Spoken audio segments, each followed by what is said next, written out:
নমস্কার বন্ধুরা, সজনে ডাঁটা আর তার সাথে অল্প কিছুটা ছোলার ডাল দিয়ে দারুণ সুন্দর একটা রেসিপি আজ আপনাদের সাথে শেয়ার করছি। রোজ রোজ মাছ মাংস খেতে ভালো না লাগলে সজনে ডাঁটার এই নতুন রেসিপিটা একবার বাড়িতে বানিয়ে দেখতে পারেন। মাছ মাংস ছেড়ে এই রেসিপি দিয়েই এক থালা ভাত খেয়ে ফেলবেন। তো চলুন বন্ধুরা, আর বেশি কথা না বাড়িয়ে রেসিপিটা শুরু করা যাক। সবার প্রথমে এখানে আমি ছোলার ডাল নিয়ে নিয়েছি একটা বড় বাটির মধ্যে। এখানে ওইরকম ছোট একটা বাটির এক বাটির মতো ছোলার ডাল নিয়ে নিয়েছি। আপনারা যেই পরিমাণে রেসিপি তৈরি করবেন সেই অনুযায়ী ছোলার ডালের পরিমাণ কম বেশি করে নিয়ে নেবেন। ডালগুলোকে পরিষ্কার করে 3 থেকে 4 বার জল পাল্টে ধুয়ে নিলাম। এখন এর মধ্যে বেশ খানিকটা পরিমাণে জল দিয়ে মোটামুটি 2 ঘন্টার মতো আমি ভিজিয়ে রাখবো। চাইলে আপনারা ওভারনাইটও কিন্তু এটা ভিজিয়ে রাখতে পারেন, তবে 2 ঘন্টা ভেজালেই কিন্তু ডালগুলো ভালোভাবে ভিজে যাবে। ডালগুলো ভিজতে থাকুক। তো এদিকে নিয়ে নিয়েছি পরিমাণ মতো সজনে ডাঁটা। আপনারা যেই পরিমাণে রেসিপি তৈরি করবেন সেই অনুযায়ী সজনে ডাঁটার পরিমাণ কম বেশি করে নিয়ে নেবেন। ডাঁটাগুলোকে এখন টুকরো করে কেটে নিতে হবে। ডাঁটার ওপরের যে আঁশ সেগুলোকে ঠিক এরকম ভাবে আমি ছুরির সাহায্যে ছাড়িয়ে নিচ্ছি। চাইলে আপনারা কিন্তু বটি দিয়েও ছাড়িয়ে নিতে পারেন। ঠিক এইরকম ভাবে আঁশগুলোকে ছাড়িয়ে এইরকম টুকরো করে কেটে নেব। প্রত্যেকটা ডাঁটাই ঠিক এইরকম ভাবে কেটে নিয়ে তারপর আপনাদেরকে দেখাচ্ছি। আর বন্ধুরা, আমি এই কাজটা করতে থাকি, আপনারা কিন্তু অবশ্যই আমাকে এই সময়টা কমেন্টসে জানিয়ে যাবেন আপনারা কে কোন জায়গা থেকে আমার আজকের এই রেসিপিটা দেখছেন, তবেই না আমি আপনাদের কমেন্টসে ধন্যবাদ জানাতে পারবো। আর বন্ধুরা, আপনাদের কাছে আরো একটা রিকোয়েস্ট, যদি চ্যানেলে নতুন বন্ধু হয়ে থাকেন তবে চ্যানেলটি সাবস্ক্রাইব করে বেল নোটিফিকেশন অলে সেভ করে রাখবেন। যদি ভিডিওটা দেখে একটুও ভালো লেগে থাকে তবে ভিডিওটিতে একটি লাইক আর বন্ধুদের মধ্যে শেয়ার করে রাখবেন। আপনাদের সাথে কথা বলতে বলতে এখানে দেখুন আমি সজনে ডাঁটাগুলো কেটে নিয়েছি আর কেটে পরিষ্কার করে ধুয়ে নিয়েছি। ঠিক এইরকম ভাবে ডাঁটাগুলোকে কেটে নেবেন। এখন ডাঁটাগুলোকে সাইডে সরিয়ে রাখবো। এদিকে আমি ওই মোটামুটি 1.5 থেকে 2 ঘন্টার মতো ডালগুলো ভিজিয়ে নিয়েছি। ডাল থেকে যে জল আছে এক্সট্রা জল ফেলে দেব। ডালের ওপর থেকে কিছুটা জল ফেলে দিয়েছি। আর এখানে নিয়েছি একটা মিক্সির জার। ডালগুলোকে এখন মিক্সির জারের মধ্যে নিয়ে নিতে হবে। আর তার সাথে কিছুটা জলও কিন্তু আমি এর মধ্যে দিয়ে দিয়েছি। দুটো দিয়ে দিচ্ছি কাঁচা লঙ্কা, দিয়ে দিচ্ছি স্বাদ মতো লবণ, আর দেবো 1 চামচ গোটা সাদা জিরে। এখন সবকিছুকে খুব ভালো করে বেটে নিতে হবে। চাইলে আপনারা কিন্তু শিলনোড়াতেও বেটে নিতে পারেন, তবে আমি মিক্সিতে দিয়েই একদম মিহি করে বেটে নিলাম। দেখুন একদম মিহি করে ডালটা বেটে নিয়েছি। আর এর মধ্যে কিন্তু কিছুটা জল দিয়েই আমি ডালটা বেটে নিয়েছি।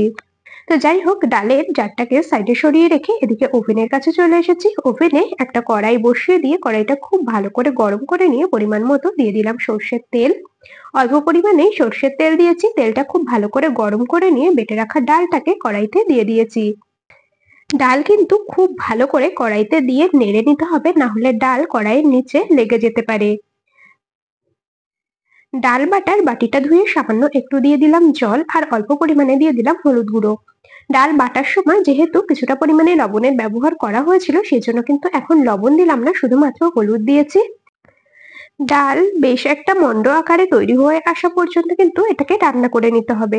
আর খুন্তির সাহায্যে খুব ভালো করে নেড়েচেড়ে নেবেন যাতে তলায় লেগে না যায়। সেইভাবে এরকম ভাবে নেড়েচেড়ে নিয়ে ডাল থেকে পুরোপুরি জলীয় ভাবটা চলে যাওয়া পর্যন্ত, বেশ একটু আঠালো হয়ে আসা পর্যন্ত রান্না করে নিতে হবে। তো দেখুন বন্ধুরা, এইরকম ভাবে আমি গ্যাসের ফ্লেম মিডিয়ামে রেখে বেশ কিছুক্ষণ রান্না করে নিয়েছি। ডালটা বেশ একটা মন্ড আকারে তৈরি হয়ে গেছে। ডালের মন্ডটাকে একটা থালায় নামিয়ে নিচ্ছি। আর এটাকে কিছুক্ষণের জন্য একটু ঠান্ডা করে নেব। ঠান্ডা করে নিয়ে তারপর আপনাদেরকে দেখাচ্ছি। ডালের মন্ডটাকে ঠান্ডা করে নিয়েছি, তবে একেবারে ঠান্ডা করতে যাবেন না, তাহলে কিন্তু ডালটা শক্ত হয়ে যাবে। মোটামুটি হাত সহ্য করা গরম থাকা অবস্থাতেই কাজটা করে নিতে হবে। তো দেখুন, ডালের মন্ড থেকে অল্প কিছুটা পরিমাণে নিয়ে ঠিক এইরকম একটা শেপে তৈরি করে নিচ্ছি। এটাকে আপনারা ডালের মুইঠা বা ডালের ধোকাও বলতে পারেন। এইরকম ভাবে লম্বা লম্বা শেপে তৈরি করে নিচ্ছি। চাইলে গোল শেপেও কিন্তু এগুলোকে তৈরি করে নিতে পারেন। প্রত্যেকটা ডালের মুইঠা ঠিক এইরকম ভাবে আমি রেডি করে নিয়েছি। এখন থালাটাকে সাইডে সরিয়ে রাখবো আর আবারও চলে এলাম ওভেনের কাছে। ওভেনে কড়াই বসিয়ে দিয়ে পরিমাণ মতো দিয়ে দিচ্ছি সর্ষের তেল। এখন কিন্তু তেলটা একটু বেশি পরিমাণেই দিতে হবে। যেহেতু মুইঠাগুলো এখন ভাজা হবে সেই জন্য একটু বেশি পরিমাণে সর্ষের তেল দিয়েছি। তেলটা খুব ভালো করে গরম করে নিয়েছি। গরম তেলের মধ্যে এক এক করে মুইঠাগুলোকে দিয়ে দেব। একবারে সমস্ত মুইঠাগুলোকে ভাজবো না, আমি 2 ব্যাচে করে এগুলোকে ভেজে নেব। গ্যাসের ফ্লেম মিডিয়ামে রেখে ভেজে নেবেন, না হলে উপরটা খুব তাড়াতাড়ি রং ধরে যাবে আর ভেতরে কিন্তু কাঁচা থেকে যাবে যদি এগুলোকে হাই ফ্লেমে ভাজেন। তো এগুলোকে ভেজে নিয়ে তারপর আপনাদেরকে দেখাচ্ছি। বন্ধুরা, এই গরমে অন্তত একবার বাড়িতে সজনে ডাঁটা আর ছোলার ডালের এই দারুণ রেসিপিটা বানিয়ে দেখতে পারেন। আশা করছি প্রত্যেকে ভীষণ পছন্দ করবে। আর যারা সজনে ডাঁটা খেতে একদমই পছন্দ করে না, আশা করছি তাদেরও ভীষণ ভালো লাগবে। আপনাদের সাথে কথা বলতে বলতে এদিকে মুইঠাগুলোকে বেশ লাল করে ভেজে নিয়েছি, আর এই একই রকম ভাবে কিন্তু দ্বিতীয় ব্যাচের মুইঠাগুলোকেও ভেজে নেব। দেখুন বন্ধুরা, দ্বিতীয় ব্যাচের মুইঠাগুলোকেও কিন্তু একই রকম ভাবে ভেজে নিয়েছি। এখন এটাকে সাইডে সরিয়ে রাখবো। রান্নাটা করার জন্য একটা মশলা তৈরি করে নেব। সেজন্য মিক্সির জারের মধ্যে পরিমাণ মতো নিয়ে নিলাম আদা কুচি, আর নিয়ে নিচ্ছি ঝালের জন্য স্বাদ মতো শুকনো লঙ্কা। এখানে আমি 4 থেকে 5টার মতো শুকনো লঙ্কা নিয়েছি, আর তার মধ্যে দিয়ে দিলাম হাফ চামচ গোটা জিরে, আর দিয়ে দিচ্ছি হাফ চামচ গোটা রাঁধুনি। একটা টমেটো টুকরো করে নিয়েছি, সেটা দিয়ে দিলাম। পরিমাণ মতো দিয়ে দেবো জল। আর এখন মশলাগুলোকে একদম স্মুথ করে পেস্ট করে নেব। চাইলে আপনারা শিলনোড়াতেও কিন্তু একই রকম ভাবে মশলা তৈরি করে নিতে পারেন। আমি মিক্সিতে দিয়েই একদম মিহি করে বেটে নিয়েছি। আর বন্ধুরা, এখানে আমি মশলা হিসাবে যে রাঁধুনি ব্যবহার করেছি, এটা আপনারা যে কোনো মুদিখানা দোকানেই কিন্তু পেয়ে যাবেন। জারটাকে সাইডে সরিয়ে রাখলাম, আবারও ওভেনের কাছে চলে এসেছি। পরিমাণ মতো কড়াইতে সর্ষের তেল দিয়েছি। তেলটা খুব ভালো করে গরম করে নিয়ে ফোড়নে সামান্য পরিমাণে দিয়ে দিলাম গোটা সাদা জিরে। জিরের থেকে সুন্দর ভাজা গন্ধ বেরিয়েছে। এখন এর মধ্যে দিয়ে দেবো বেটে রাখা মশলা। মশলা দিয়ে 2 মিনিটের মতো একটু রান্না করে নেব। তবে একদম তেল ছাড়া পর্যন্ত রান্না করবার দরকার নেই। মোটামুটি 2 মিনিটের মতো মশলাটাকে রান্না করে নিয়েছি গ্যাসের ফ্লেম হাইতে রেখে।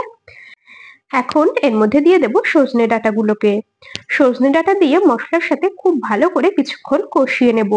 যতক্ষণ না মশলা থেকে বেশ সুন্দর তেল ছেড়ে আসছে, ততক্ষণ পর্যন্ত কিন্তু সজনে ডাঁটাগুলোকে দিয়ে কষিয়ে নিতে হবে। সজনে ডাঁটা মশলার মধ্যে দিয়ে খুব ভালো করে একটু নেড়ে নিলাম। এখন দিয়ে দিচ্ছি স্বাদ মতো লবণ, আর দিয়ে দেবো পরিমাণ মতো হলুদ গুঁড়ো। লবণ হলুদ দিয়ে একই রকম ভাবে নেড়েচেড়ে খুব ভালো করে মিশিয়ে নেব, আর মশলা থেকে তেল ছাড়া পর্যন্ত কষিয়ে নেব।